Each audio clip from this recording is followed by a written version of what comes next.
É com grande alegria que nós temos a oportunidade de receber a Nete Guimarães, filha de Ana e Geraldo Guimarães, palestrantes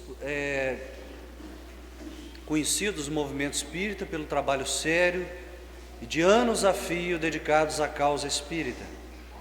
Filha de pais espíritas, portanto, palestrante há 27 anos, hoje dirigente do Grupo Espírita Caminho da Esperança no Rio de Janeiro e com uma agenda repleta e disputada, nós conseguimos a sorte. Nós não acreditamos em sorte, mas nós tivemos a sorte de conseguir um espaço na agenda dela e hoje, com grande alegria, temos a oportunidade de ouvi-la. O tema da palestra, que eu tenho certeza que nós todos aproveitaremos bastante, ele foi ligeiramente alterado e se chama A Mecânica da Reencarnação e Sua Aplicação Prática. Anete, por favor.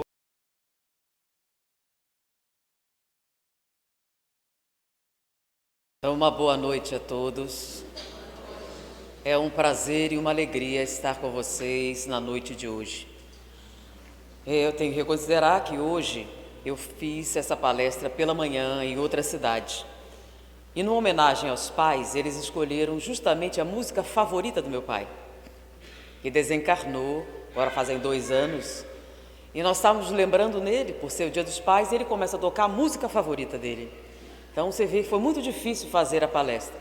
E eu estava sentada ali me lembrando o que aconteceu de manhã, e eu disse, não posso me emocionar. Tenho que segurar firme. É um tema interessante, até porque hoje é uma data especial. Quando se fala de reencarnação, normalmente se usa o tema para explicar o passado. Por que existem injustiças sociais, por que acontece isso, por que acontece aquilo. Então, normalmente, a reencarnação é utilizada como um mecanismo de explicação de algo que aconteceu. O porquê das paixões, o porquê das famílias, o porquê de determinados acontecimentos. Porém, a reencarnação tem alguma aplicação prática no dia a dia? Afeta o nosso comportamento diário numa questão assim mais objetiva ou só serve para explicar o passado?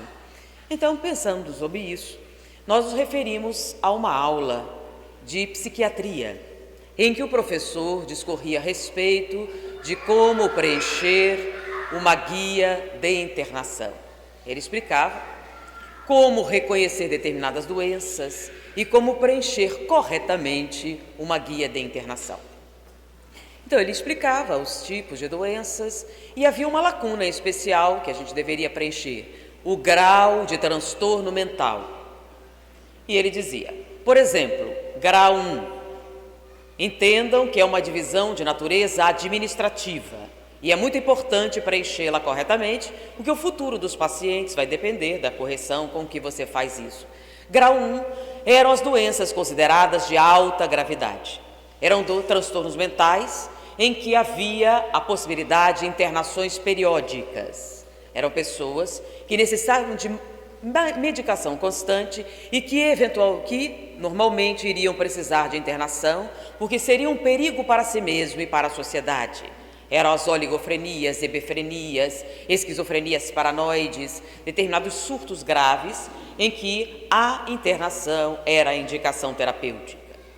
As doenças chamadas de grau 2 eram aquelas consideradas de média a alta gravidade. Eram doenças que necessitavam de medicação constante para a manutenção da estabilidade, mas que eventualmente vivenciariam um surto e, nesse caso, necessitariam de internação. Então, era medicação e internação periódica, episódica.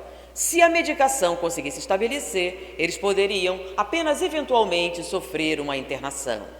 Era a esquizofrenia clássica, eram alguns tipos de paranoia, de surtos psicóticos, em que a medicação estabiliza os sintomas e que eventualmente necessitarão de internação. As doenças, os transtornos de grau 3, eram aqueles considerados de média gravidade. Não havia nenhuma indicação de internação. O tratamento seria medicamentoso. eles precisavam de medicação para estabilizar os sintomas, mas não havia nenhuma indicação de internação. Era o caso, por exemplo, de transtornos obsessivos compulsivos, transtornos bipolares e depressões mais profundas, em que, nesse caso, a medicação é necessária para estabilizar os sintomas, mas não há indicação de internação. E ele dizia que os transtornos de grau 4 eram aqueles considerados de baixa gravidade. Não havia nenhum histórico de internação hospitalar, não havia necessidade de medicação para estabilização dos sintomas, e nesses casos, a medicação, quando utilizada, era episódica ou sintomática. Por exemplo, um tipo de calmante, um tipo de ansiolítico, que eram episódicas. A indicação terapêutica nesses quadros era a psicoterapia e a medicação apenas eventual. E assim deveríamos proceder ao preencher a guia de internação ou a guia de atendimento ambulatorial. E nós perguntamos, mas professor, é uma divisão unicamente administrativa ou tem alguma fundamentação científica? Ele disse, não, existe uma fundamentação científica. Por exemplo, os transtornos de grau 1 são aqueles cuja origem se encontra de 0 a 6 meses de idade. É uma fase muito importante do desenvolvimento e qualquer falha nesta fase irá ocasionar os chamados transtornos de alta gravidade. Porque de 0 a 6 meses é uma fase muito importante, é a fase da formação do eu. É quando nós estabelecemos quem somos nós. Porque antes disso, nós somos um com o meio. A criança não distingue ela mesma do meio ambiente. E num determinado momento ela reconhece a sua identidade, o seu separado do resto. E nós podemos acompanhar esse acontecimento. Aqueles que têm bebês, ou tiveram bebês, ou têm contato com bebês, podem perceber quando isso acontece. É aquele momento em que o bebezinho começa a brincar com a própria mão. Já notaram? De repente, ele fica brincando com a mãozinha e dá risada, porque ele descobre que é ele que move a mão. Então ele brinca com a mão, brinca com o pé, ele percebe que ele dá risada, porque é nesse momento em que ele descobriu que ele é o autor dos gestos. Então ele aprende a brincar com o mobile, que ele pega e balança, e ele nota que é ele que faz isso. Não sei se vocês já notaram esse momento do bebê, né? Que ele começa a brincar com parte do próprio corpo. Alguém aqui já notou essa experiência? Que ele começa a rir, brincando com parte do próprio corpo. Nesse momento, ele está estabelecendo a identidade do eu. E isso acontece de 0 a 6 meses de idade. Então é uma fase importante, é a base do que será a personalidade. Após essa fase, na fase seguinte do desenvolvimento, e vai de 6 meses a 3 anos de idade, é a segunda grande fase. É a fase do reconhecimento do outro. É uma fase importante e ela depende de um fator neurológico. Aos 6 meses de idade, você completa uma determinada área cerebral e começa a desenvolver o que nós chamamos de memória permanente. Você começa a estabelecer padrões de memória. É uma área neurológica que se desenvolve e isso se dá de 6 meses a 3 anos de idade. E nessa fase, você começa a construir o reconhecimento de padrões. E com isso, você começa a identificar os outros. Não é mais uma paisagem única. Existem padrões diferentes. São os outros. Nós também reconhecemos o momento em que isso começa a aparecer. Antes dessa fase, o bebê era de quem pegasse, não é? Qualquer um pegava o bebê e levava. Porque quem tivesse no colo e quem fosse o dono da mamadeira era o dono do bebê. Ele ia com qualquer pessoa. A partir desse momento, acontece uma coisa interessante. O bebê começa a estranhar. Antes, qualquer um que pegasse, ia bem. Nesse momento ele começa a estranhar, ele está no colo, daqui a pouco ele nota, é um estranho, e ele reage negativamente. Nesse momento ele está estabelecendo a identidade dos outros. Ele começa a reconhecer aqueles que ele vê sempre, aqueles que aparecem de vez em quando, e os estranhos. Então ele começa a reconhecer as pessoas, porque a memória responsável por esse fenômeno começa a se formar no cérebro e ele começa então a identificar estes padrões. É uma fase importantíssima. Quando há uma falha no desenvolvimento nesta fase, ele não estabelece essas identidades e dá origem a alguns processos chamados esquizoides, com a fragmentação da própria identidade e a incapacidade de estabelecer relacionamentos com o meio e com os outros. Dificuldade de integração social, vários tipos de problemas muito graves que requerem a estabilização dos sintomas através da medicação. A terceira grande fase do desenvolvimento é aquela que vai de 4 anos a 7 anos da idade. Nós já reconhecemos o eu, já estabelecemos os outros e agora nós vamos fazer um processo extremamente delicado, que é a relação hierárquica e afetiva com esses outros. Uma coisa que nós já sabemos sobre o cérebro é que as informações objetivas, elas são conduzidas através de impulsos nervosos. Então, se vemos algum objeto, qual a cor desse palco, qual a cor das paredes, essas são informações objetivas e são conduzidas através de estímulos elétricos. Então, imaginemos que vemos um carro vermelho e nós perguntamos: você está vendo esse carro vermelho? Sim, eu estou vendo o carro vermelho. Isso no cérebro é conduzido por impulsos nervosos. Aí eu pergunto: gostou do carro vermelho? Você prefere um vermelho ou um azul? Isso já não são pulsos elétricos. Descobriram que esta parte da nossa personalidade, que esta parte do nosso eu, não é conduzida por impulsos elétricos. A responsabilidade são dos neurotransmissores. Enquanto que a informação objetiva é impulso nervoso, a emoção, o sentimento, as decisões são de natureza química. Então, o que lhe permite preferir o vermelho ou o azul, ou gostar ou não de alguma coisa, são estruturas químicas que acontecem nas sinapses cerebrais. Então, nós somos um conjunto de reações físico-químicas. E é exatamente isso que nos permite a personalidade. Então, você estabeleceu o eu, que é um processo neurológico. Você estabeleceu o reconhecimento dos outros, que é um processo neurológico. Agora, você vai estabelecer as relações que você terá com esses outros. É o momento em que você identifica aqueles que eu amo, aqueles que eu gosto muito, aqueles que eu conheço, aqueles que são colegas e aqueles que me são totalmente indiferentes. Essas relações são de natureza química e são de responsabilidade dos neurotransmissores. Qualquer problema nessa fase do desenvolvimento trará desequilíbrios de natureza neuroquímica que necessitarão medicação para a estabilização dos sintomas, transtorno obsessivo-compulsivo, transtorno bipolar, processos depressivos, alguns processos psicóticos ou neuróticos que necessitam de medicação para a estabilização dos sintomas, porque os sintomas têm origem em desequilíbrios químicos. Após essa fase, os 7 anos de idade em diante, você tem o seu cérebro fisicamente, neurologicamente, quimicamente estabilizado. As fases básicas da fundamentação da sua personalidade já aconteceram.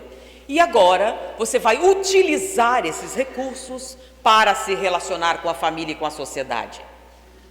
Nesta fase, você não tem mais transtornos nem físicos, nem químicos.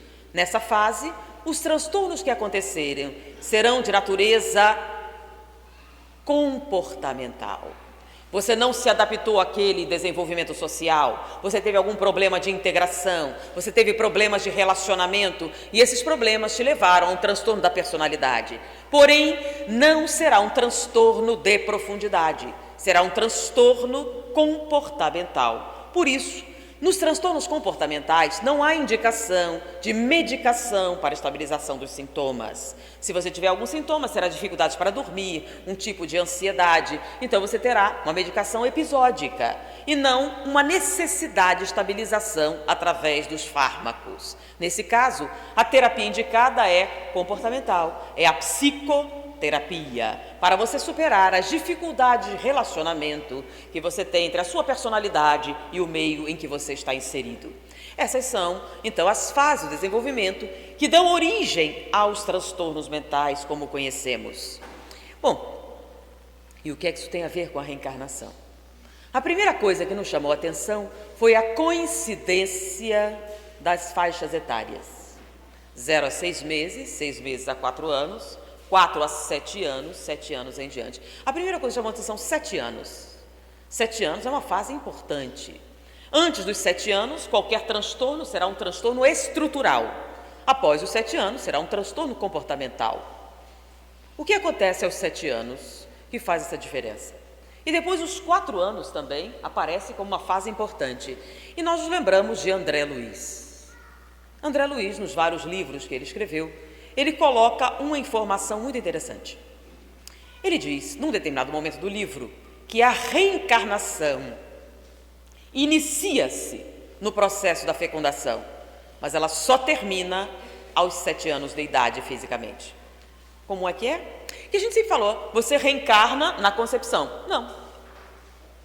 Você começa a reencarnar na concepção, mas a reencarnação, fisicamente falando, só termina aos 7 anos de idade. Por quê? Por uma questão de natureza biológica. O que é reencarnar? É ligar-se ao corpo físico. Mas você vai se ligar ao corpo físico molécula a molécula. Nós temos o espírito e nós temos o corpo físico. Quando esta ligação é inteira, nós estamos reencarnados. No momento da fecundação, nós temos um espermatozoide e um óvulo, se unem e formam uma única célula. Então, nós estamos encarnados num corpo que só tem uma célula. Ou seja, a gente está mais encarnado ou mais desencarnado? A gente está muito mais para lá do que para cá, não é verdade? Então, você está reencarnado já?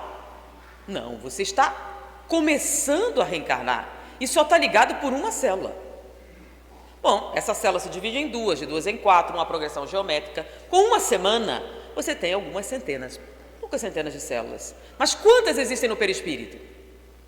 Trilhões. Ou seja, você tem trilhões de células de um lado e poucas do outro. Você está mais para lá ou mais para cá? Você está muito mais para lá do que para cá. E a mulher nem sabe que está grávida ainda. Você só vai conseguir isso quando se implanta no útero e produz algumas substâncias que você possa identificar no exame. Ou seja, não podemos nem dizer que a gravidez se estabeleceu. Um pouquinho mais adiante, mais uma semana, ela se fixa no útero, mas ainda é o quê? Uma gota d'água, basicamente. Não tem forma, não tem estrutura. Mas aí você já está grávida, oficialmente, porque você já produz as substâncias que darão positivo no exame. Então, você finalmente está grávida. Ou seja, a reencarnação já aconteceu? Se você no corpo físico é uma pequena gota d'água e do lado de lá você é trilhões de células, você está muito mais para lá do que para cá. E tem uma curiosidade, né? Quando alguns médiuns videntes veem espírito reencarnante, né? Dessa fase até um pouco mais adiante, ele é uma gota d'água, depois ele é um peixe, depois ele é um anfíbio, ele é uma coisa esquisita, né? Quando você vê o espírito reencarnante, o que você vê? Quando ele sai do corpo, ele é protoplasma ou é um espírito adulto? Vou explicar o que é protoplasma, né? Uma gosma. Estou vendo uma gosma no seu psiquismo, é um espírito reencarnante. É assim que a gente enxerga? Porque quando ele sai do corpo, ele é gosma ou ele é espírito? Lembra, ele está muito mais para lá do que para cá. Ele está muito mais desencarnado do que encarnado. Quando ele sai do corpo, ele já é gosma? Ou ele é um espírito adulto? Então, quando ele sai do corpo, sai como? Sai como um espírito adulto. Então, ninguém vê gosma no psiquismo, né? É muito comum o Divaldo, que é um grande médium, ele muitas vezes comentou, inclusive com meus pais, né? Diz assim, um espírito apareceu para ele: oi, tudo bem? Aí disse, tudo bem. O que você está fazendo aqui? Estou reencarnando aqui, minha mãe. Ainda era protoplasma. Mas quando ele saiu do corpo, ele não era protoplasma, era o quê? Aliás, que corpo? Nem tinha um ainda. Era um amontoado de células. Então, quando ele saía, ele aparecia como? Como um espírito adulto. Bom, será que é fantasia de André Luiz? Existe alguma fundamentação para essa fala? Sim. O que acontece aos 7 anos tão especial, que marca para André Luiz o fim do processo reencarnatório fisicamente falando? É que aos 7 anos você tem todas as células que compõem os seus sistemas orgânicos. O seu corpo está completo. E a cada 7 anos depois disso, você vai ter um corpo inteiramente novo, com exceção das células neuronais. Você troca todas elas, menos as células neuronais. Então, a cada 7 anos, você troca basicamente quase todo o seu corpo, com exceção dos neurônios. Se renovam. Então, aos 7 anos, você está ligado ao corpo o quê? Molécula a molécula. Então, quando você sai do corpo agora, você sai como? Sai como uma criança de 7 anos. Você está totalmente ligado a este corpo físico. A sua reencarnação, fisicamente falando, está completa. Porém, André Luiz diz mais uma coisa interessante. Num determinado momento, em um dos livros, ele sai de nosso lar e vai fazer uma visita a outra colônia. E nessa colônia ele tem uma experiência interessante. Ele chega lá e observa um fenômeno que chamou a atenção. Crianças indo para a escola. Mas peraí, crianças indo para a escola? Mas não é todo mundo espírito imortal, que já viveu não sei quantas vezes? Todo mundo é velho. Então não tem criança no mundo espiritual. Como é que ele está vendo criança ali? Da onde saíram as crianças? E disse, bom, a mentora responsável pela visita explica para ele, você sabe que a reencarnação fisicamente se completa aos 7 anos, confirmando a informação anterior. Porém, dependendo do momento em que acontece a desencarnação, você tem uma resposta diferente no mundo espiritual. Como assim? Se a reencarnação fisicamente se completa aos 7 anos, se a desencarnação acontece antes dos 4 anos de idade, você, quando retorna ao mundo espiritual, o faz como um adulto. Você sai do corpo e é um adulto. Então, quando você volta ao mundo espiritual, você é um adulto. Porém, se a desencarnação acontece após os 4 anos de idade, você retorna à pátria espiritual como uma criança e faz o seu desenvolvimento como criança no mundo espiritual até atingir a idade adulto, consciencial e assumir o seu patrimônio espiritual. Ah, então tem criança no mundo espiritual? Tem. Isso depende da desencarnação. Por quê? O que acontece aos 4 anos? Bom, vamos lá. Será que é a fantasia de André Luiz? Ninguém mais falou isso. Foi a primeira vez que a gente escutou. Falava que a reencarnação acontecia no nascimento, no início. Da onde é que isso vem? Tem alguma fundamentação para essa tese de André Luiz? Até tem algumas informações. Vocês já ouviram falar de uma época que dizia assim, bote Mozart para o neném ouvir, para estimular os neurônios? Já ouviram isso? Fica botando música clássica, estimula os neurônios. Se eles ouvirem música clássica quando são bebês, os neurônios se multiplicam mais. Só que só funciona até os 4 anos de idade. Ouviram isso? Por quê? Depois a música clássica não presta mais? Não, o que eles diziam é o seguinte, se o objetivo é multiplicar os neurônios, isso só funcionava até os 4 anos, porque a partir dos 4 anos, o que acontece? Os neurônios não se multiplicam mais. Ou seja, a estrutura neuronal está totalmente formada e agora, toda vez que o cérebro sofrer novos estímulos, ele vai criar sinapses cerebrais e não novos neurônios. Bom, qual seria isso o efeito no espírito, né? Então vamos lá. No início do nascimento, né? Você está com o bebê no ventre materno, com, por exemplo, 1 mês de vida. Com 1 mês de vida no ventre, esse bebê tem sexo? Com 1 mês, dá para ver o sexo da criança? Não, não tem nada ainda. Não está nem totalmente formado, não tem todos os dedos, não tem as mãos, não tem um monte de coisa. E uma das coisas que ele também não tem é o quê? O cérebro como nós conhecemos. As áreas responsáveis pela memória, pela visão, pela audição, não se formaram ainda. Então, quando ele sai do corpo, ele fica cego, surdo, mudo e tetraplégico? Qual é o cérebro que ele usa quando sai do corpo? O novo ou o velho? Primeiro, o novo não está pronto ainda, não dá para usar. Então, quando ele sai do corpo, que cérebro ele está usando? O anterior. Se é o anterior, é um cérebro de quê? De adulto, com a visão de adulto, com a audição de adulto, com a memória de adulto, com o entendimento de um adulto. Então, toda vez que ele sai do corpo, sai como? Adulto. Afinal, o cérebro ainda não está ligado ao corpo físico. Nasce o bebê, o recém-nascido. O recém-nascido não enxerga bem.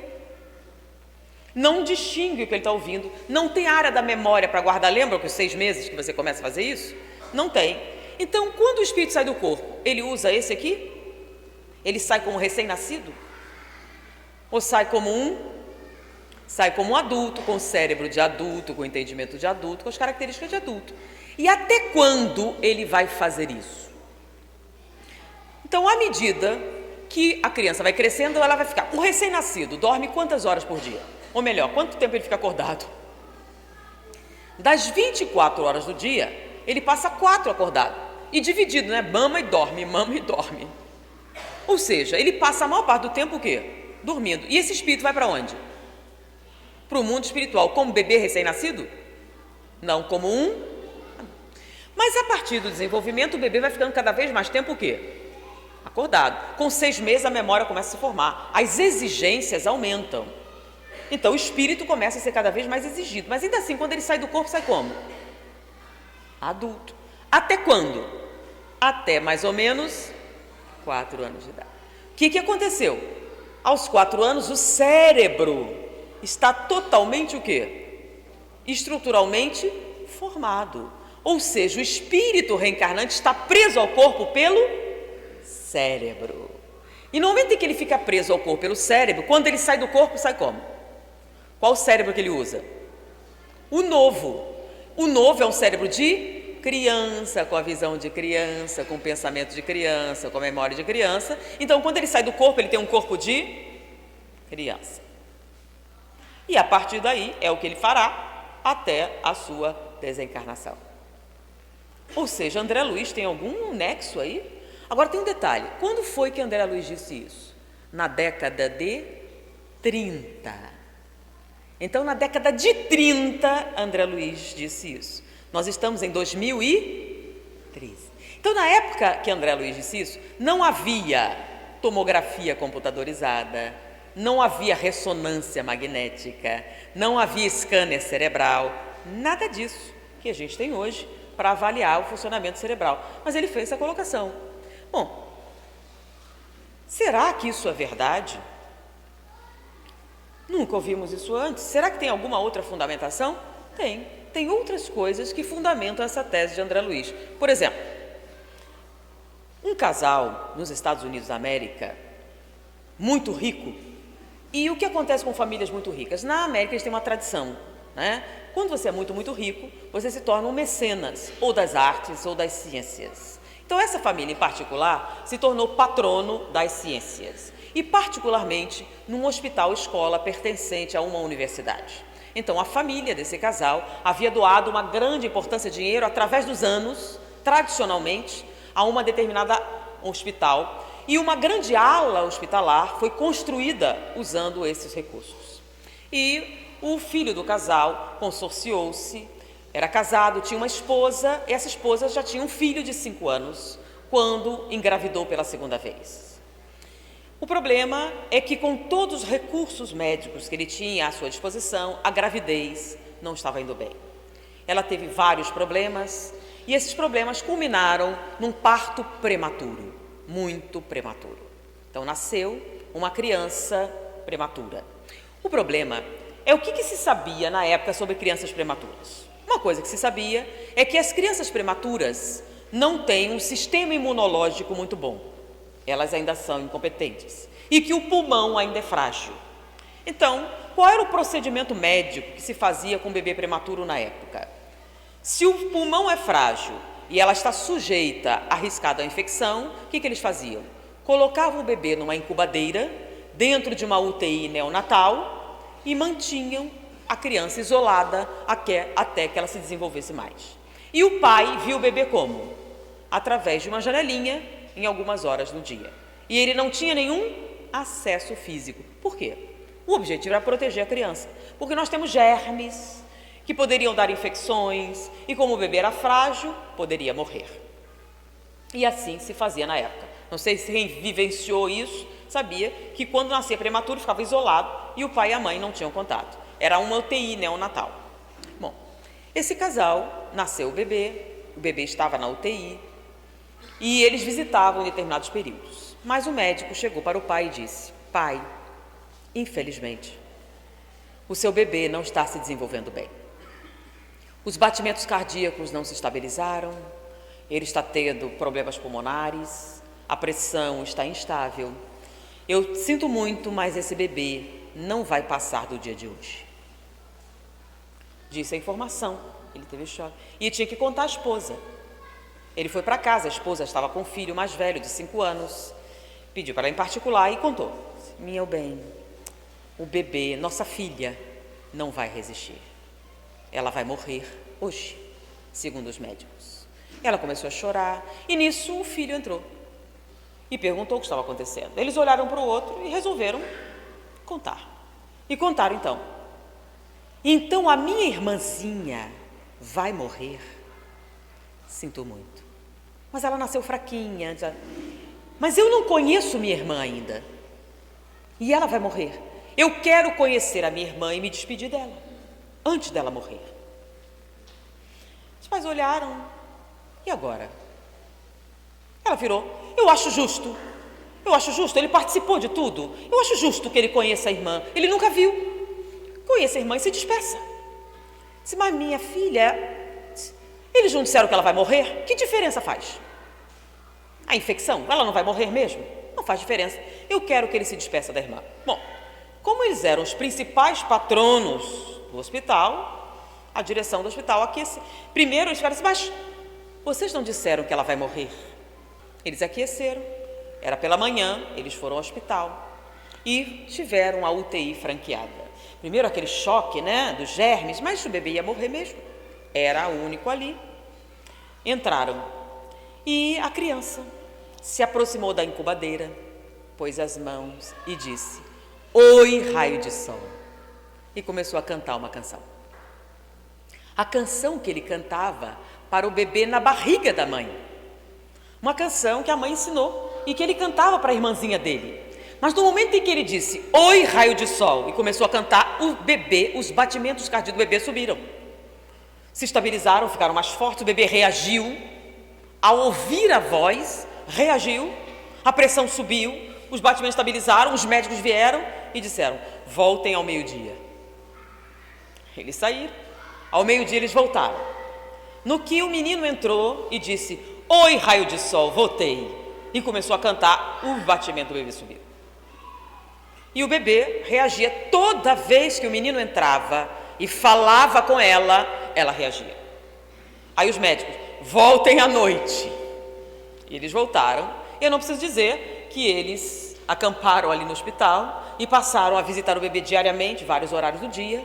O bebê reagiu, resistiu, saiu do hospital, cresceu e se tornou uma jovem adorável, que Divaldo Pereira Franco teve a chance de conhecer, e é por isso que nós conhecemos a história que estamos contando a vocês. Bom, depois desse acontecimento, o casal resolveu pegar todo aquele dinheiro e investir especificamente em pesquisas em procedimentos neonatais, ou seja, como lidar com prematuros. Então eles resolveram financiar todo tipo de pesquisa que falasse a respeito de qual a maneira correta de se lidar com um recém-nascido prematuro. E com esses investimentos, algumas respostas interessantes começaram a surgir, e eu acho que algumas vocês conhecem. Já ouviram falar dos bebês canguru? Já ouviram? O que são os bebês canguru? Eles pesquisando, descobriram que quando o prematuro é separado de sua mãe, ele reage muito mal.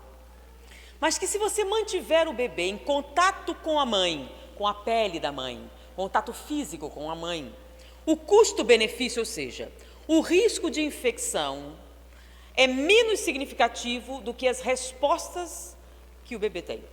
Quando se separa o bebê da mãe, o nível de cortisol sobe muito. E o cortisol muito alto, que é o estresse que o bebê vivencia, atrapalha o desenvolvimento do sistema imunológico.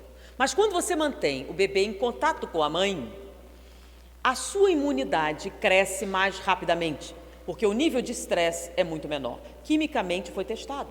Então eles passaram a botar o bebê prematuro junto à mãe naquele, tipo um avental, uma coisa assim, segurava, e eles deram o nome a esse procedimento de bebês canguru. Então a mãe andava com o bebê recém-nascido junto à pele em vários períodos dentro do hospital. Ele era recolhido apenas à noite para ficar na incubadeira. Com isso, eles chegaram à conclusão que os bebês tinham mais chances os bebês que tinham contato com a mãe tinham mais chances de sobrevivência, desenvolviam-se melhor e mais do que aqueles que eram isolados numa incubadeira. mesmo com o risco de infecção. A partir daí, não só foi franqueado à mãe o acesso à UTI neonatal, como os pais são convocados. Descobriram também que o bebê não reconhecia sua mãe, reconhecia a voz do pai. Não é qualquer pai, só o pai que conversa com o bebê, é claro, né? Que quando o pai tinha o hábito de conversar com o bebê na barriga, quando ele falava, o recém-nascido reagia. Reagia positivamente. Então, a presença dos pais não passou a ser franqueada, passou a ser necessária. Eles convocam os pais para períodos de tempo específicos terem contato com os bebês. Então, ele entra, faz higiene, veste aquela roupa, entra e faz procedimentos com o bebê, acarinha o bebê, e eles viram que o bebê reage positivamente. Que a chance de sobrevivência de um bebê que tem contato com os pais é maior do que aqueles que não têm contato. E peraí, não serve qualquer pessoa não. Porque nem o pessoal fala de enfermeira, tem enfermeiras que são muito dedicadas, que amam os bebês, mas não têm o mesmo efeito. Ou seja, não é qualquer mulher, não é qualquer homem, é o pai e a mãe. Ou seja, o recém-nascido prematuro reconhece o pai e a mãe, e isso foi visto na prática médica.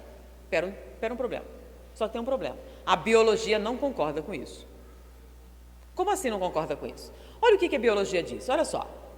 Bebê na barriga da mãe não tem as partes do cérebro necessárias, não tem o equipamento necessário para escutar nem processar nada. Então, como é que você vai reconhecer a voz do pai se você não tem o cérebro para fazer isso? Como é que você vai reconhecer sua mãe se você não tem as partes necessárias para fazer o reconhecimento? Porque a memória só vai se desenvolver depois.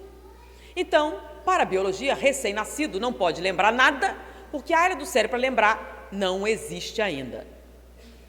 Então, bebês não reconhecem os pais, de acordo com a biologia, porque não pode fazer isso. Ok. Tem lógica, não tem? Tem uma lógica.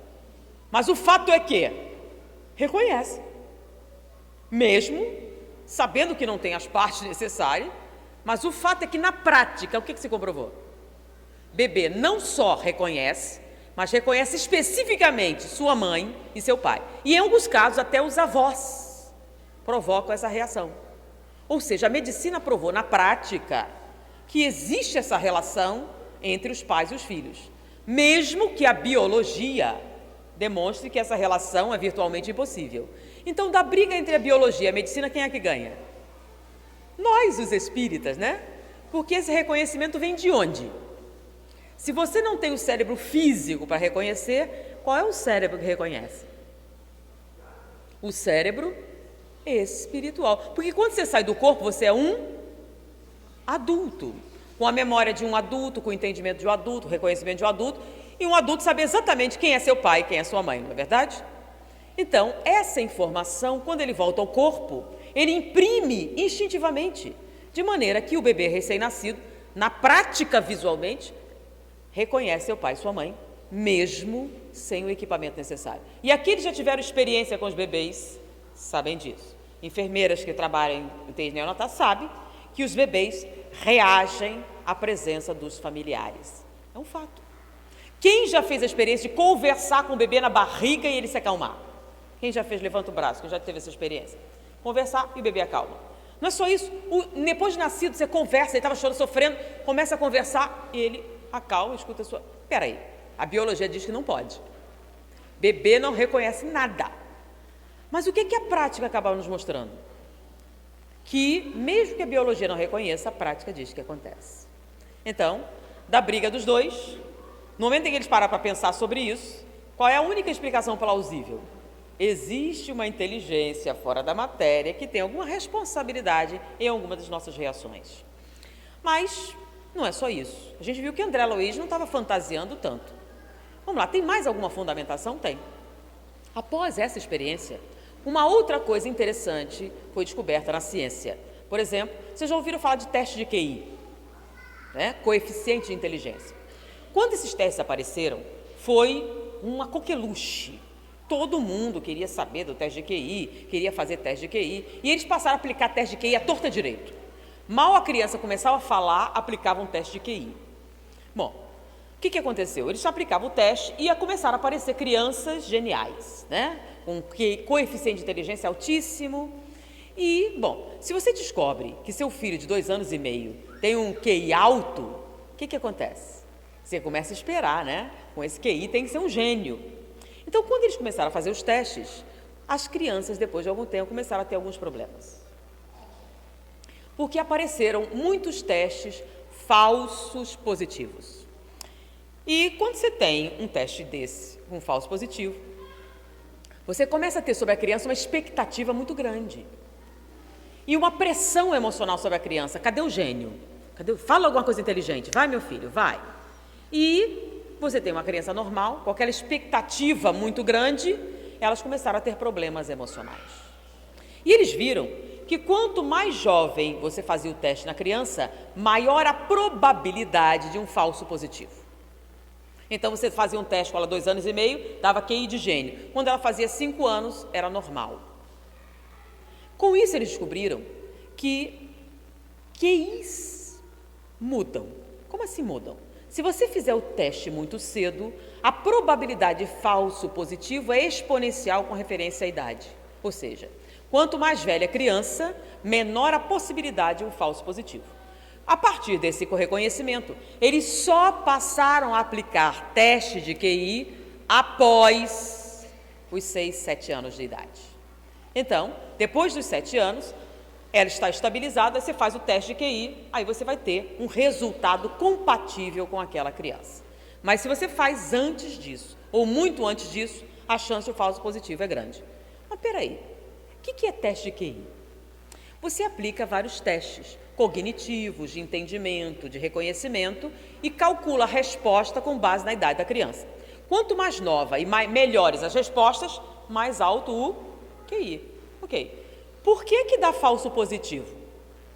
Você faz o teste com uma criança, 2 anos e meio, dá gênio. E depois ela não é gênio. O que aconteceu? O teste é que é errado? Não era com todas as crianças que aconteceu isso, mas um grande número de crianças acontecia isso. Os neurologistas explicaram o seguinte: isso aí acontece por causa da síndrome da hiperatividade neuronal. É que entre 2 anos e meio e 4 anos é a fase de maior multiplicação dos neurônios. Os neurônios se multiplicam loucamente. E com isso, aparecem os falsos positivos. Por quê? É que os neurônios estão se multiplicando, ele dá respostas mais rápidas, um negócio assim, depois que estabiliza, para. É como se fosse um câncer? Não, ele multiplica muito rápido. Ah, e depois, ela fica burra? Não, é que estabiliza e ela fica compatível com a idade. Ok, não acha meio forçado isso, não? Por que ela é um gênio? E como é que essas respostas aparecem? Não, ela apresenta vocabulário acima da média, entendimento verbal fora do comum, reconhecimento de estruturas espaciais muito acima da sua possibilidade, mas depois de 5 anos ela fica normal. Ela deixa de ter esse entendimento, deixa de ter isso, ou seja, é um boom, é uma onda que acaba. Não acha um pouco estranho? Ok, mas eles aceitaram. Mas os psicopedagogos têm outra explicação. Eles dizem o seguinte: é que quando a criança tem menos de 4 anos, ela não está na escola. Então ela convive só com adultos.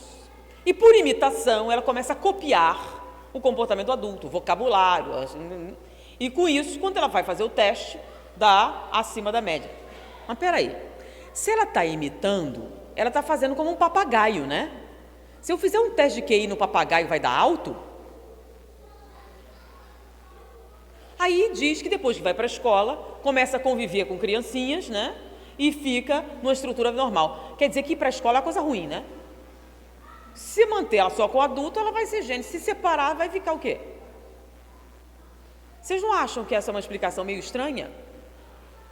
Se fosse só imitação do comportamento adulto, os testes psicotécnicos não eram para indicar isso.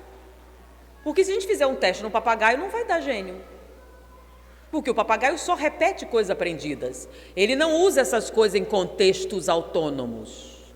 Ou seja, decide se é a coisa certa ou não a falar.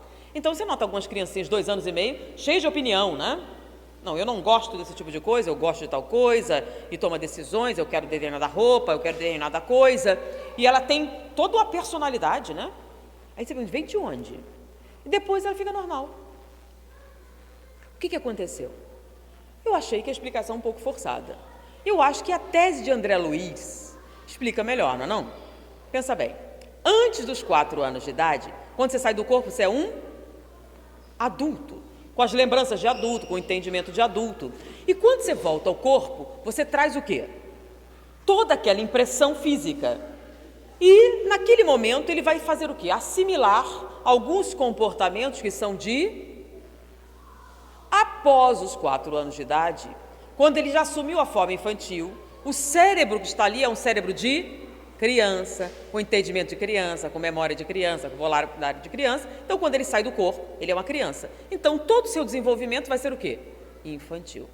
Por isso, os gênios deixam de existir, porque a origem dessa genialidade não é uma superdotação, é um espírito adulto num corpo de criança, que se manifesta ocasionalmente. Alguns mais, alguns menos. Espera aí, por que não é todo mundo igual? Depende do grau evolutivo do espírito, tá? Alguns vão ter mais, outros vão ter menos. Então, é uma explicação de André Luiz bem mais plausível para esse fenômeno, vocês não acham? Então, explica melhor do que o papagaio infantil, do que a síndrome da hiperatividade. Então, é uma explicação muito mais plausível, mas não é a única. Existe uma outra informação bem interessante. É uma história contada pela terapeuta infantil, doutora Ellen Van Bach. Doutora Ellen Van Bach era uma canadense radicada nos Estados Unidos, que conta no livro a sua relação com um jovem paciente chamado B. B foi um bebê que nasceu numa família nos Estados Unidos, uma família de origem italiana, uma grande família. E ele foi o primeiro bebê daquela geração. Então, era um grupo de trabalhadores que emigrou para os Estados Unidos, e aquele era o primeiro bebê nascido em solo americano, com toda a fortuna e a possibilidade pela frente. E nasceu um bebê, e o bebê era lindo. A família se apaixonou pelo bebê. Uma família italiana, muito grande, se apaixonou pelo bebê. E à medida que o bebê cresceu, se apaixonou mais ainda, porque além de ser lindo, era muito simpático. É aquele bebê simpático, sorridente, alegre. Agora, o que impressionou a família é que, além de lindo, simpático, ele era muito inteligente. A primeira coisa que eles notaram no bebê é que aquele bebê amava sons dos bombeiros, sirene de bombeiro. Quando passava a sirene de bombeiro, o bebê reagia com alegria. E eles descobriram que se eles dessem brinquedos com relação aos bombeiros, a criança amava. Então, não precisa dizer que o quarto dele era todo decorado com os bombeiros. O presente favorito era caminhão de bombeiro, boneco de bombeiro, roupa de bombeiro, tudo a ver com os bombeiros, aquele bebê amava. E quando ele começou a falar, enlouqueceu a família, porque ele era espetacular. Olha que coisa interessante. Toda vez que chegava um estranho na família e ele se apresentava, olá, eu sou B, para proteger o nome da criança. Olá, na sua casa existe prevenção contra incêndios? Você sabe os perigos que existem quando você não tem a prevenção adequada? E ele começava a conversar. Como é? Você tem saída de incêndio? Você tem isso? Você tem aquilo? Você toma cuidado? Como é seu fogão? Coisa elétrica? Você não pode pôr a tomar? Pequenininho, 2 anos. E o mais interessante é quando alguém falava que ia para o campo. Se você vai para o campo, você vai acampar, você sabe o perigo dos incêndios florestais? Você sabe o que você tem que fazer para evitar o incêndio florestal? E ele começava a discorrer a respeito do impacto ambiental dos incêndios florestais. Bom, a família enlouqueceu. É gênio. Todo mundo está falando, esse bebê é gênio. Então, eles eram trabalhadores braçais, resolveram reunir todo o dinheiro da família para que B tivesse a melhor educação possível. Então, eles queriam que B fizesse um teste de QI numa instituição importante para crianças superdotadas. E B, com 2 anos, foi para a escola de superdotados e fez o teste. Qual o resultado? Maravilhoso! Era um gênio. B tinha um vocabulário, uma inteligência, uma articulação. B era um espetáculo. A escola ficou empolgada com o bebê. E ele entrou nos quadros da escola de superdotados. E foi um sucesso. B era ótimo na escola e a família estava em êxtase. B, então, estava na escola, estava tudo muito bem. Um dia, B já estava com 2 anos e meio, quando recebeu um chamado, a mãe recebeu um chamado da escola. E disse, mãe, está acontecendo alguma coisa em casa? Não. É que B, ele tem se recusado a participar das atividades. Ele fica num canto, sozinho. A gente foi perguntar, o que está acontecendo, B? E ele diz que está muito triste para trabalhar. E a gente queria saber se aconteceu algo. Disse, não aconteceu nada, mas eu vou perguntar. E ela foi perguntar, B, aconteceu alguma coisa? O que aconteceu? E ele não disse nada. E ela deixou por isso mesmo, uma fase. Passou algum tempo, houve um novo chamado. Mãe, nós estamos preocupados. B agora se recusa a se alimentar. Ele diz que está muito triste para comer. Nós queremos saber se há algum problema. Ele não pode continuar assim. Já faz algum tempo, nós chamamos anteriormente, ele continua, agora ele não quer comer. Além de não participar de nenhuma atividade. O que está acontecendo? Ela ficou preocupada. Ela não tinha notado. Eles trabalhavam muito para mantê-lo naquela escola. Então ela foi atrás de B. O que está acontecendo, B? Alguém maltratou você? Foi uma criança? Foi um professor? Alguém fez alguma coisa? B começou a apertá-lo. Conta para sua mãe o que está acontecendo. E finalmente, sabe, mãe, eu sou B, seu filho. Mas eu também sou Mark, capitão dos bombeiros da cidade de Nova York. E eu estou com muita saudade da minha esposa e dos meus filhos. Aí a mãe deu risada. Ela conhecia o bombeiro Mark. Aliás, toda a família conhecia o bombeiro Mark. Desde que B se entendia por gente, todas as brincadeiras que ele fazia com os bombeiros, com o caminhão de bombeiro, com o boneco de bombeiro, o herói era sempre o bombeiro Mark. O bombeiro que salvava a criança, o bombeiro que salvava as pessoas, o bombeiro maravilhoso, o bombeiro herói. E sempre contava um monte de aventuras a respeito do bombeiro Mark. Toda a família conhecia. Era um amigo imaginário que ele tinha. E as histórias que ele contava. Aí ela foi falar com a professora. Professora, explicou. É o seguinte, é que B, toda a vida, ele falou das aventuras do bombeiro Mark. É uma fantasia, uma história que ele inventou. Ah, é isso? Ah, entendemos. Ele é muito inteligente mesmo. Só tem um problema, isso está sendo prejudicial. Essa fantasia está prejudicando seu desempenho escolar, seu comportamento. Eu acho que é necessário a gente eliminar isso. Vocês não acham? Vamos reprimir esse tipo de coisa? Aí o pai concordou. O que ela fez? Chegou em casa, tirou os bombeiros da vida de B. Tirou o caminhão de bombeiro, boneco de bombeiro, trocou por vaqueiro, por área astronauta. Chegou para a família, não quero ninguém falando sobre incêndio, sobre bombeiro na frente de B. Esqueçam tudo sobre isso, não quero uma palavra sobre o assunto. Todo mundo concordou. E B piorou. Piorou muito. B se recusava a se alimentar, tinha dificuldade para dormir. B estava deprimido, segundo a terapeuta escolar. E, por indicação da escola, eles sugeriram que os pais procurassem um terapeuta infantil, porque B não estava bem. E doutora Ellen Van Bach, então, foi contatada, porque era uma reconhecida terapeuta, e ela, então, travou contato com B. E ela se encantou com B, como todo mundo se encantava com B. Ele era tão inteligente. Jamais você diria que aquele menino tinha quase 3 anos de idade. Ele parecia, 12.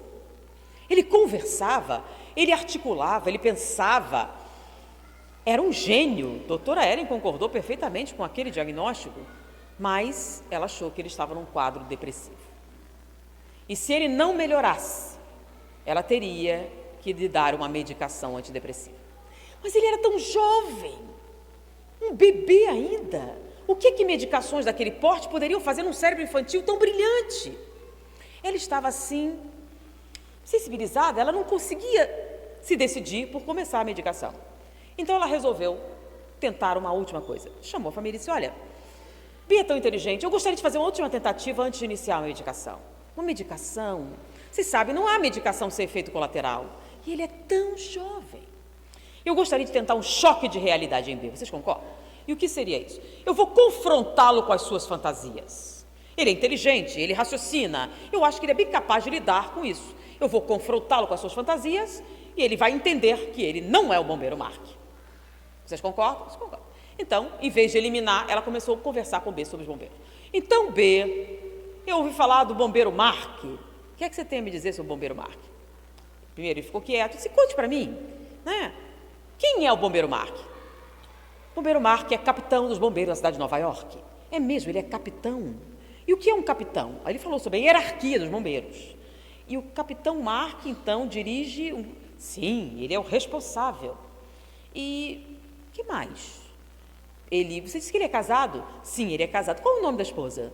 Aí ele disse, é casado com fulana. e tem 3 filhos. É mesmo? E onde ele mora? E ele deu o endereço. Ele mora na rua tal, na cidade de Nova York. É mesmo?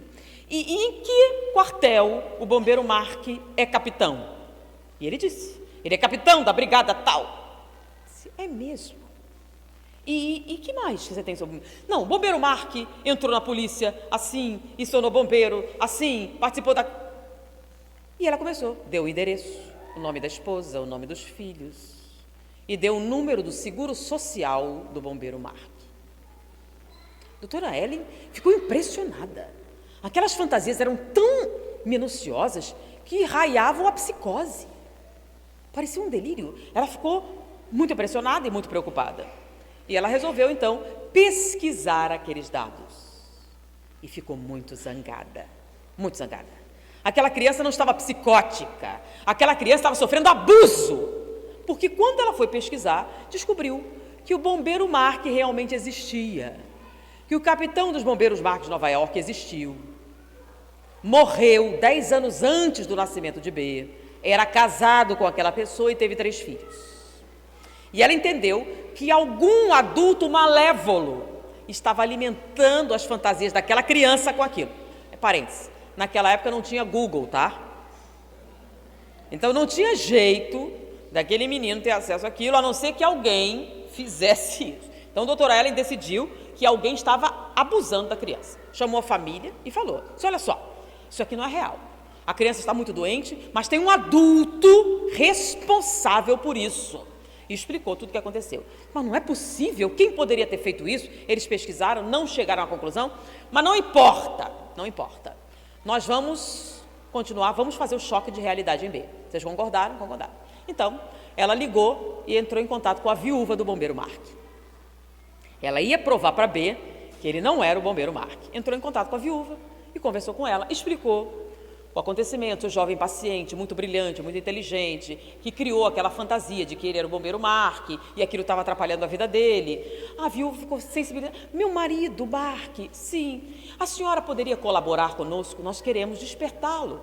Ele é muito inteligente, muito brilhante. Então, se ele for confrontado com as suas fantasias e ver que isso não é real, nós achamos que ele vai reagir bem. A senhora concordaria em participar? Ela aceitou, concordou. Claro, será um prazer.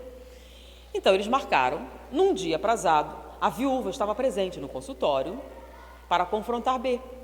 A família sabia, todo mundo sabia, menos B. B não sabia de nada. E foi para a consulta com a doutora Ellen. Ele entrou no consultório.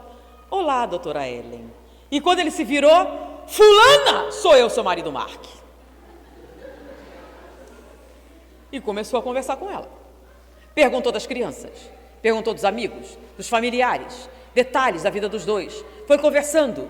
E num determinado ponto, ele fez referência a um sinal que ela tinha na parte interna da coxa direita, que só seu ginecologista e seu marido Mark poderiam descrever.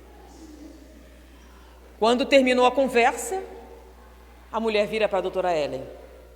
O que acontece eu não sei, mas esse é meu marido Mark. Será possível? Doutora Ellen não tinha nenhuma formação religiosa. Ela era ateia por convicção. Será possível uma coisa dessa? Será que essa criança está possuída pelo bombeiro Mark morto?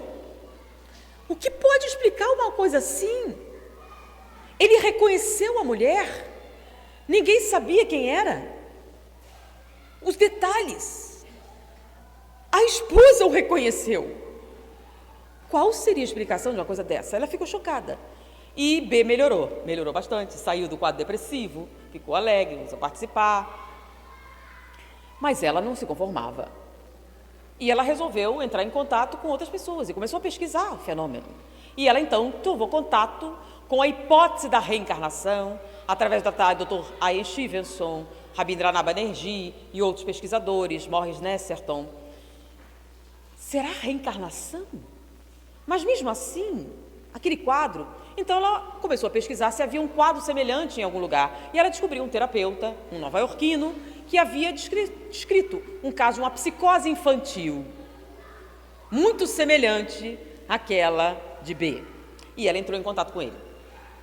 E perguntou, você teve um caso assim, eu tenho um caso semelhante? Começou a relatar, sim, é uma psicose infantil causada pela síndrome da hiperatividade neuronal. É mesmo? É, mas não se preocupa e não dê medicação nenhuma. Medicação só faz piorar. Faz o seguinte, não faça nada, porque eles melhoram espontaneamente. Com 4 anos some os sintomas, ele fica perfeitamente normal. Não precisa se preocupar. É uma psicose até comum. Tem vários casos que apareceram. É um delírio espontâneo que acontece por causa da intensa atividade cerebral. Acontece. Normalmente são crianças muito especiais e elas deliram. O que você deve fazer? Não presta atenção em nada, finge que não ouviu, deixa passar que ela melhora sozinha. Mas ela ficou assim, mas se o senhor não achou estranho? Não, é melhor não entrar nessas coisas. O importante, vai melhorar. Esquece. Se você entrar nisso, minha filha, você nunca mais vai sair. Doutora Ellen não se conformou, mas é verdade. B, melhorou do quadro e começou a crescer. E quanto mais ele crescia, menos ele falava do bombeiro Mark. Quando ele fez 4 anos, raramente ele fazia referência à viúva, nunca mais entrou em contato e também não era um gênio. Era uma criança perfeitamente normal. Aí o pai viu síndrome da hiperatividade neuronal. Doutora Ellen não conseguiu. Não é possível. Aquela experiência marcou muito, foi muito real. E ela resolveu, então, pesquisar o fenômeno da reencarnação. Abandonou a clínica infantil, se dedicou à pesquisa e escreveu um livro, Recordando Vidas Passadas, em que ela conta a sua experiência com a pesquisa da reencarnação. E num outro livro, Você Já Viveu Antes, sobre alguns resultados e a metodologia que ela fez para estabelecer aquela pesquisa. Um dos livros mais notáveis sobre a reencarnação que já foram escritos. Bom, talvez André Luiz não esteja fantasiando, não é verdade? Não é o espiritismo que está dizendo. Porque, olha só, vocês também já devem ter ouvido falar da psicologia, quando fala sobre a memória intrauterina. Já ouviram falar? O Conselho Federal de Psicologia aprova uma terapia chamada regressão à vida intrauterina. Porque eles viram que a vida intrauterina, experiências que você teve no útero materno, afetam a sua personalidade. Por isso, é uma terapia que não tem nada a ver com religião, aceita. Porque inúmeros pacientes, estatisticamente comprovado, que ao fazer a regressão à vida intrauterina, tinham lembranças. Detalhe, a biologia não concorda. Como é que você vai ter lembrança da vida uterina se você não tinha olho, não tinha ouvido, não tinha lembrança, não tinha cérebro para lembrar nada? Eles têm razão? Tem. Mas a psicologia na prática fez o quê? Quando você regride, o cara lembra. Lembra conversas, lembra acontecimentos que viveu no útero materno, que ela nunca soube. Detalhe, depois vai perguntar para a família, não lembro. Quando vai ver, verdade, realmente aquilo aconteceu. Como é que ela sabia? Se ela estava dentro da barriga. Então, a psicologia admite a memória intrauterina. A biologia não admite. E da briga da biologia e da psicologia ganhamos nós. Ok, não é o cérebro que lembra. Quem é que lembra? O espírito. A única explicação é que existe uma inteligência que sobrevive à matéria, além da matéria, que guarda as lembranças. Porque realmente o cérebro não pode lembrar. Como é que você lembra, então? Com detalhes, diálogos que houveram entre seu pai e sua mãe na barriga. E alguns problemas psicológicos que você tem por causa de vivências que você teve no útero materno. Tanto que o psicólogo pergunta, como foi o parto? Como foi a gestação? Como aconteceu? Por quê? Porque esses acontecimentos afetam o perfil psicológico. É um bocado de fundamentação, não é verdade? Então, será que André Luiz tem razão? Na década de 30, coisas que somente agora, em 2013, nós estamos tomando conhecimento.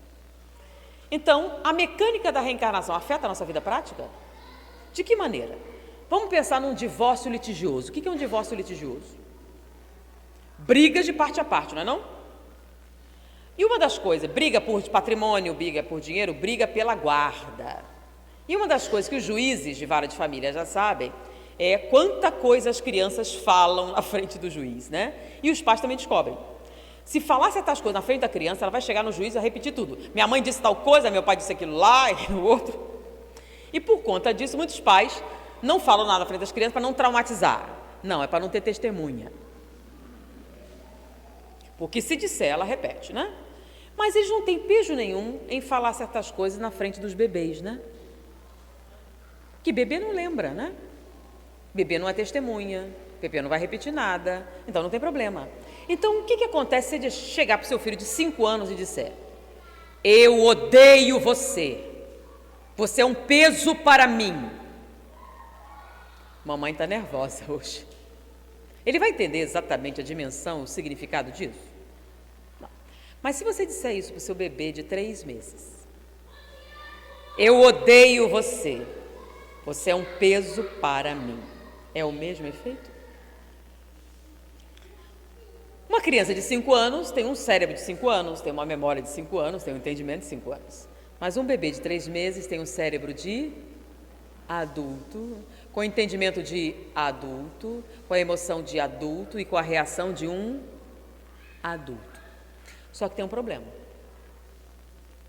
Imagine você sem poder mover-se, sem poder falar, preso numa cama de hospital, ouvindo tudo ao seu redor, mas sem poder dizer isso. E a enfermeira que deveria cuidar de você diz: você é um fardo, é um traste. Qual a sua sensação? Pensa nisso. Você está indefeso, incapaz, nas mãos de outro ser humano e não pode reagir. Qual a sensação que você tem? Então imagine alguém que está o quê? Tetraplégico, surdo, mudo, não pode se expressar na mão de outra pessoa. É isso que é reencarnar. Preso num corpo infantil e ouvindo isso da sua própria mãe ou do seu pai. Qual a reação emocional? Imagine se você estivesse na cama e fosse sua mãe que dissesse isso. Você podia morrer logo, né? Não, está sendo um fardo. E você está em coma, mas ouvindo tudo. Acontece? Acontece. E acontece mais quando você nasce. Qual a sensação emocional? O problema é que você não está em coma. Você está reencarnando, fazendo um trabalho muito especial, muito importante. Você está formando o seu cérebro. E no momento em que está formando o seu cérebro, você é tomado de ódio, mágoa, raiva, desespero. O que essas vibrações fazem neste momento crucial do desenvolvimento? Podem ter falhas? Sim. Vamos voltar, quando a gente iniciou, o que a gente falou? Das fases do desenvolvimento.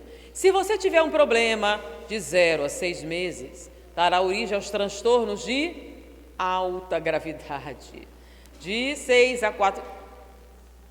Então tem consequências? Tem. Então é menos prejudicial você xingar seu filho de 5 do que seu bebê de 3 meses. Isso é mecânica da reencarnação. Ou seja, reconhecer como a reencarnação acontece afeta o nosso dia a dia. Imagine que você adotou um bebê. Não vai ter problema nenhum, o bebê não lembra nada. Mas ele tem um problema de personalidade e vai dizer: são lembranças do útero materno. Sim, mas você não levou em consideração. Sabendo disso, se você conversasse com esse espírito adulto, você viveu muitas coisas, mas agora você está comigo. E eu vou lhe apoiar, eu vou lhe amar, eu vou lhe proteger, as coisas serão diferentes. E trabalha isso, porque quando está no corpo, a criança não explica para você o que sente. Se torna um instinto, porque ela não sabe. Como espírito ela pensa, mas como criança ela não sabe explicar. Então ela não vai dizer, ela vai reagir apenas. Então conversar com a criança não adianta. Por que você está fazendo isso? Ela não sabe. Porque não é a criança, é o espírito. Então, a única eficácia seria conversar com esse espírito. Explicar. Então, você tem um bebê. Envolvê-lo em quê? Bem-estar, segurança. Conversar com ele. Falar das coisas que ele está sentindo. Como você falaria para alguém, um adulto em coma. Conversar, explicar. Se você está zangado, porque está zangado, os acontecimentos. Para que ele não se sinta tão indefeso, incapaz e desprotegido. Você pode ter problemas? Pode.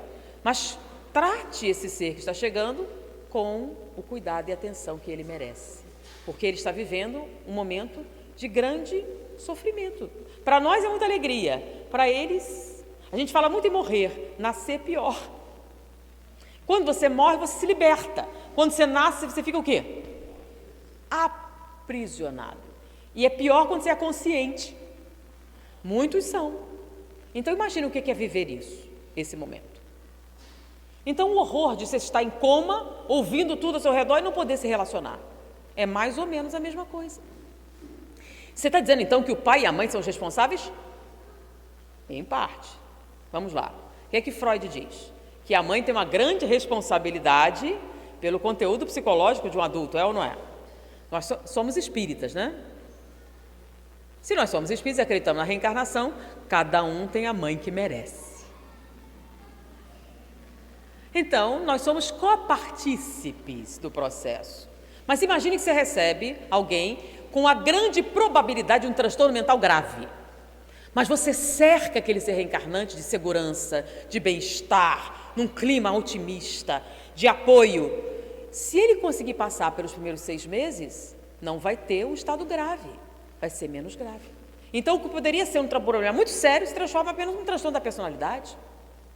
Então, é bem menos do que poderia ser. Porque vocês acreditam que Deus é justo? Se Deus fosse justo, você sofria tudo que merecia. A gente sofre tudo que merece? Não. Porque além de justo, Deus é misericordioso e bom. Então, a gente sempre sofre menos do que merece. Então, qualquer coisa pode ser atenuada. Porque Deus, além de justo, Ele é misericordioso e bom. Então, a possibilidade existe, mas nós podemos mudar isso? Podemos. Então, o que a gente entende? Para a gente encerrar, uma historinha que já é divulgada, de Divaldo Franco contando, que num seminário chegou uma jovem e disse: seu Divaldo, o senhor finalmente me deu uma explicação. Eu entendi o meu problema. Minha filha é um inimigo do passado. Porque seu Divaldo, ela me odeia desde que nasceu. Quando ela nasceu, ela não quis mamar no meu peito. Aceitava qualquer pessoa menos eu. Quando eu tentava pegá-la no colo, ela reagia, gritava, chorava. Qualquer pessoa pegava, ela se acalmava.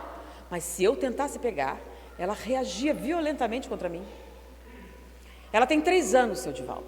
Nunca me chamou de mãe. Quando ela se refere a mim, ela se refere àquela mulher. Jamais. E com a sua palestra sobre a reencarnação, eu entendi que ela é um inimigo do passado. Mas, seu Divaldo, se ela é minha inimiga, eu não sou inimiga dela. Porque eu amo a minha filha. Ela é linda. Eu a quis muito. Eu tenho tanto carinho por ela. Eu sei que ela me odeia, mas, seu Divaldo, o que eu posso fazer para mudar isso? Porque vocês não disseram que esquece o passado? Então, eu não odeio ela. Eu a amo. E eu queria que ela soubesse disso. Ela é tão pequena, não tem nada que eu possa fazer para mudar essa situação. Aí ele ficou sensibilizado. Realmente é uma coisa complicada. E ele resolveu perguntar à sua mentora espiritual. E ela voltou mais tarde. Voltou com o marido. E, olha, nós consultamos a mentora espiritual e a resposta não foi esperada. Ela diz que não é uma inimizade do passado. O problema que está acontecendo aconteceu hoje. Hoje. Não tem nada no passado. Como assim, hoje? É um problema de relacionamento que começou agora, no nascimento. Mas como no nascimento? Sim, alguma coisa aconteceu durante o parto que criou essa inimizade. Porque no passado não há nada. Mas não pode ser, ele é só um bebê. Você está dizendo que ela tem uma lesão cerebral? Não. Estou dizendo que vocês tiveram um problema de relacionamento hoje. E que começou no parto. Pensem a respeito, conversem entre vocês, vejam o que aconteceu que possa ser a causa dessa inimizade. Ela saiu. Ia ter um outro evento, ela foi. Esses são meus sogros, meus pais, meu marido, todo mundo estava presente no momento. Na sala estava meu marido e minha mãe me acompanhando. Foi um parto normal, o médico era um amigo da família. E nós revisamos tudo. Não aconteceu nada. Foi uma gravidez muito tranquila, era um bebê muito esperado. O nascimento foi rápido, a dor que eu esperava não aconteceu, foi tudo muito rápido. E o bebê nasceu muito bem. Não aconteceu nada que justificasse. E ela, desde que nasceu, ela se comporta dessa maneira. Como foi exatamente o parto? Eu fui para a sala de parto, meu marido estava comigo, minha mãe também foi, pôde entrar, eram mais amigos da família. O parto evoluiu bem rápido, não demorou quase nada. Eu já estava com dilatação. Ele tirou o bebê, segurou o bebê. Sim, e como foi? Ele pegou o bebê na mão, nasceu. E o que ele disse? é uma menina. E o que você disse? Que pena. O problema é que ela estava bem ao seu lado. E no momento em que você disse isso, ela virou-se para você: se você não me quer, eu também não quero você nunca mais. Ela entendeu que você não queria ela como mulher. E ela passou a reagir contra você. Mas não foi isso que aconteceu. Não foi isso. É que disseram que era um menino. Eu fiz um quarto azul. Não tem nada a ver com eu não querer. Não é a mim que você tem que explicar. É ela que acredita que você não a quer. Que você não quer uma menina. E ela passou a reagir. E o que eu posso fazer? Foi um engano, foi um equívoco. Não é isso. Eu amo a minha filha. Ela é linda, é maravilhosa. Eu não... Não sou eu. É ela. E o que eu devo fazer? Eu tento conversar. Não adianta conversar com ela. Ela acordada é instintos. Ela não poderá explicar para você por quê. Ela sente assim. Não é algo intelectual. Não é algo explicável. Você tenta conversar com a menina de 3 anos. Explica por que você está sentindo isso. Não existe. Você tem que conversar com um adulto que decidiu isso. E como eu faço isso? Toda vez que ela dormir, converse com ela. Explique o que aconteceu, fale dos seus sentimentos, conte. E vamos orar a Deus para que você tenha êxito. E ela passou a fazer assim. Botava a menina para dormir e começava: eu te amo muito. E você pode notar que eu te amo pelos cuidados que eu tenho com você, com a sua roupa, com os seus cabelos, com as coisas que eu faço para você. Naquela hora que mamãe disse aquilo, não é porque ela não te queria, é porque ela tinha feito um quarto azul. Não é porque você era uma menina que eu não queria. Eu a amo profundamente. Eu acho você maravilhosa, muito linda. Eu te amo. E ela passou a repetir todas as noites. Ela conversava e explicava a respeito dos seus sentimentos. E fez isso por 6 meses. Um dia, a menina acordou, entrou na cozinha e falou: mãe. Foi um choque. Nunca ela tinha usado essa palavra. Sonhei com você. E no sonho, você dizia que me amava. É verdade? A emoção. Ela não pôde dizer, abriu os braços. E a filha a abraçou pela primeira vez em 3 anos e meio de vida. Ou seja, a mecânica da reencarnação afeta a nossa vida prática? O conhecimento dos processos reencarnatórios pode afetar o nosso dia a dia? Nós apresentamos inúmeras fundamentações de natureza científica para a tese de André Luiz. E nos parece que não é uma fantasia. E sim, existe uma forte ancoragem na realidade. E nós temos no Espiritismo uma máxima: conhecereis a verdade e ela vos libertará. Então nós temos um comprometimento. Sabendo como a mecânica da reencarnação afeta o nosso dia a dia, nós temos a obrigação moral de dividir esse conhecimento com outras pessoas que estão tendo filhos, que têm bebês, ou estão adotando bebês, ou estão tendo relacionamento com bebês, ou trabalham com bebês ou crianças muito pequenas, para facilitar o processo da reencarnação. Porque a reencarnação não é apenas uma explicação do passado, é também um ato do presente. Uma reencarnação bem-sucedida pode ser a diferença entre uma vida saudável ou não. Foi um prazer estar com vocês. Muita paz. Gostaríamos de agradecer a presença de todos, em especial a presença de Anete. Sim, está tudo aqui. Nós sabemos a dificuldade da Anete, né, se deslocar de sua residência, do conforto de sua casa, do conforto do meu estado, de sua família, né, e estar aqui presente, aqui no norte do Espírito Santo, e essa peregrinação, né, que já dura algum tempo. Então, em nome de todo o norte do estado, a gente queria te dar um abraço, esses 200 abraços aqui, tá? Para você, te agradecendo muito. Vamos encerrar agradecendo a Deus, agradecendo a Jesus pela oportunidade de estarmos aqui hoje, reunidos em nome de Jesus, né? Independente de religião, mas unidos num sentimento sincero de promover o bem e a paz na nossa terra, no nosso Brasil, no nosso mundo. E lembrando agora dos 500 da Galileia, na qual Jesus, né, se despede, e aqueles 500 presentes ali, aquelas 500 pessoas, aqueles 500 espíritos, eles saíram pelo mundo afora, por reencarnações afora, para divulgar o cristianismo. Então vamos fechar os nossos olhos, nos imaginar nesse ambiente tão cuidadosamente preparado pelos bons espíritos, pelos mensageiros de Jesus aqui presentes. E vamos imaginar Jesus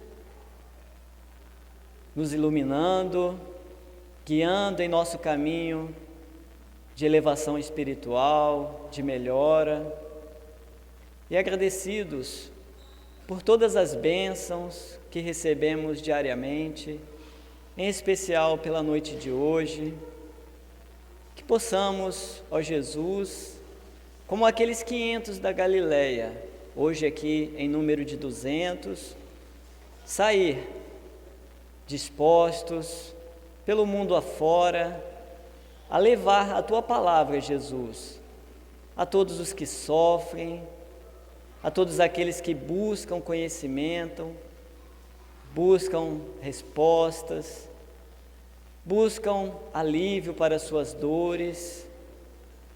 E nós sabemos, Jesus, e a Nete nos reforçou, que o nosso fardo contigo, Jesus, se torna mais leve. Que cada um aqui presente possa ser tocado em nossos corações, em nossos espíritos, por essa força que avança sem cessar, a força do bem, a força Tua, Jesus. Vamos em paz, que assim seja.